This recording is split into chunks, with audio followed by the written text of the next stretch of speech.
La technique de paroi continue en béton consiste dans l'excavation du terrain au moyen d'un élément de coupe, en général des bennes preneuses d'actionnement hydraulique ou mécanique, pour procéder postérieurement à la pose d'une armature et son postérieur bétonnage par déversement direct, en utilisant des coffrages latéraux provisoires pour donner une continuité au mur exécuté. Comme dans tout chantier, les mesures de prévention de risque du travail doivent être appliquées dès le chargement des engins, des équipements auxiliaires et des accessoires jusqu'à leur démontage et enlèvement du chantier, et tout au long du processus.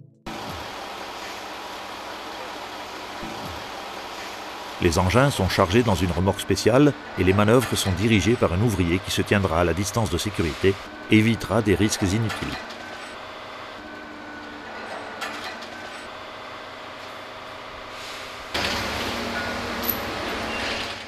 En cas de besoin, le déchargement des matériaux sera guidé à l'aide de cordes de retenue pour éviter des oscillations. Ils seront convenablement placés pour éviter des risques pendant leur arrimage. Personne ne restera sous la charge suspendue ni sous le rayon d'action de celle-ci.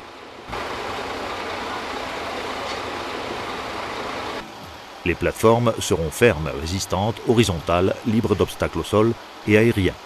Leur largeur sera suffisante et conforme aux caractéristiques des équipements employés. Ces conditions seront respectées pendant tout le processus de construction. Des zones séparées seront prévues pour les diverses activités du chantier, telles que le montage des équipements, la fabrication et le stockage de boue, l'approvisionnement et le montage des armatures ou les ateliers du chantier, en faisant particulièrement attention à maintenir les zones de passage et les accès du personnel auxiliaire libres et dégagés d'obstacles. Malgré leur implantation dans des lieux séparés, les ateliers du chantier appliquent les mêmes mesures de prévention. Le port de l'équipement de protection individuelle, ou EPI, correspondant à chaque cas étant obligatoire. Le matériel de travail des ateliers doit être toujours convenablement rangé. Les accès du personnel, depuis les cabines de chantier jusqu'à la plateforme de travail, auront une largeur d'au moins 60 cm, libre d'obstacles, et aura des escaliers ou des rampes provisoires pour franchir des dénivellements. Les accès des engins et des camions d'approvisionnement du chantier doivent être indépendants de ceux du personnel.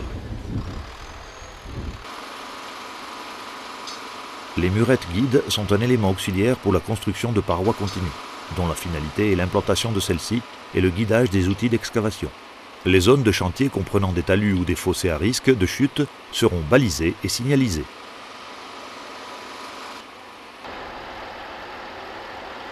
Même si l'activité du chantier proprement dite n'a pas encore commencé, tout le personnel intervenant doit faire usage de l'équipement basique de sécurité. Casque, vêtements de travail, chaussures de sécurité et gants. Pour le montage des équipements, les instructions de montage du fabricant seront strictement suivies dans l'assemblage des divers tronçons. Il est important d'éviter toute distraction pouvant engendrer des risques pendant tout le processus de construction. Après assemblage et montage de tous les éléments constitutifs de l'équipement, il sera vérifié que le montage a été correctement réalisé et qu'il n'y a pas d'outils ou d'autres objets pouvant tomber pendant le hissage.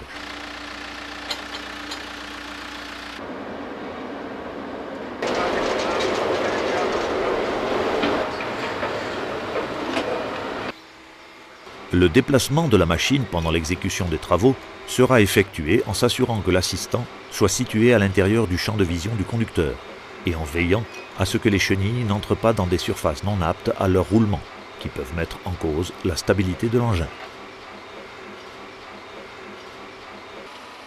Une fois que l'équipement est placé à côté de la tranchée à foreux, il est procédé au balisage de la zone d'évolution pour éviter l'entrée de personnel et d'engins étrangers à l'activité. On procédera de même à la pose de barrières provisoires ou de balisage de la tranchée à 1 mètre du bord. Quand le déchargement du terrain est réalisé sur camion, le conducteur de celui-ci doit quitter la cabine pendant l'action de remplissage et rester à l'extérieur du rayon d'action de l'engin.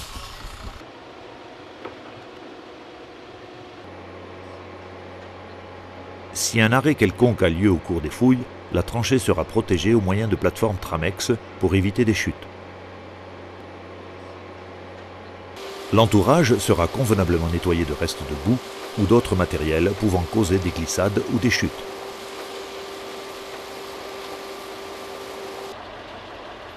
Pour la vérification de la profondeur et de la verticalité du fossé, ou de toute autre activité impliquant risque de chute en hauteur, l'ouvrier doit toujours être équipé d'un harnais convenablement fixé à une ligne de vie ou à un point fixe.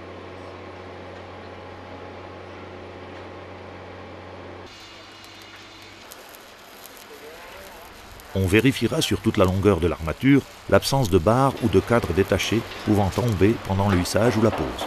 On vérifiera aussi que les soudures sont suffisantes et qu'elles ont été exécutées dans les points principaux. Tous les éléments d'accrochage, tels que les câbles, les chaînes, les élingues et les manilles, doivent être en parfait état d'utilisation et sont immédiatement mis au rebut si l'on détecte un éventuel signe de détérioration. L'opération de hissage de l'armature doit être réalisée lentement avec vérification de toutes les amarres et de la résistance des soudures. Personne ne doit se placer sous le rayon d'action de l'armature et la manœuvre doit être guidée par un ouvrier qualifié. Lors du déplacement jusqu'à la tranchée, et pour éviter les oscillations, l'armature est guidée à l'aide de cordes de retenue nouées à environ 1 mètre de distance de la base. Les planches Tramex seront enlevées avant de placer l'armature sur la tranchée. Pour l'introduction de l'armature jusqu'à l'embouchure, on emploiera exclusivement les cordes de retenue sans jamais utiliser les mains. Les séparateurs sont placés pendant la descente de l'armature, s'ils n'ont pas été placés lors du montage. Si l'armature dépasse de la plateforme de travail, des bouchons en plastique sont placés sur les barres verticales.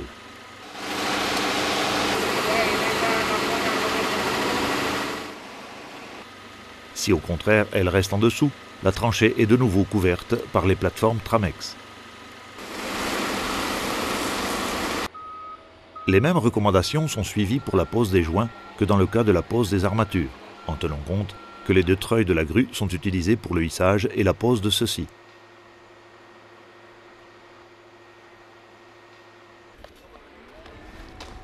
Pour l'approvisionnement ou le stockage des conduites à bétonner, des cages composées d'une plateforme et d'un garde-corps facilitent la réalisation en sécurité des opérations d'assemblage des conduites par l'ouvrier.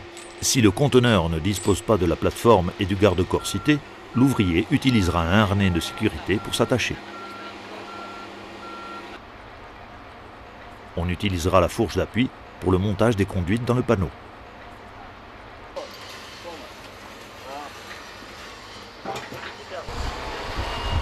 À l'arrivée de la bétonneuse au chantier, un ouvrier guidera celle-ci jusqu'à sa position pour le coulage du béton dans la tranchée, en dirigeant la manœuvre à partir d'un point visible pour le chauffeur. On fera particulièrement attention au dépliage et au guidage de la goulotte de vidange jusqu'à l'entonnoir pour éviter des accrochages et des coups.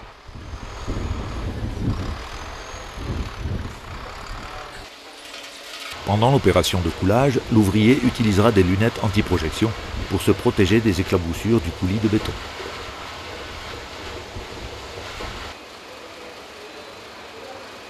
Lors du processus d'évacuation des boues au moyen de pompes, des lunettes de protection contre les éclaboussures seront aussi utilisées. L'installation des pompes sera effectuée par du personnel spécialisé en installation électrique, qui évitera les risques d'électrocution en employant des protecteurs électriques appropriés.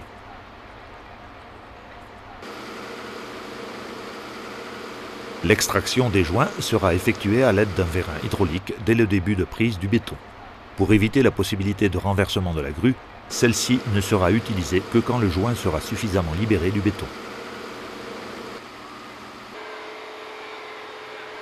Pendant les opérations de démontage et d'enlèvement du chantier, on se tiendra fondamentalement aux normes décrites pour le déchargement et le montage des engins, des équipements auxiliaires et des accessoires.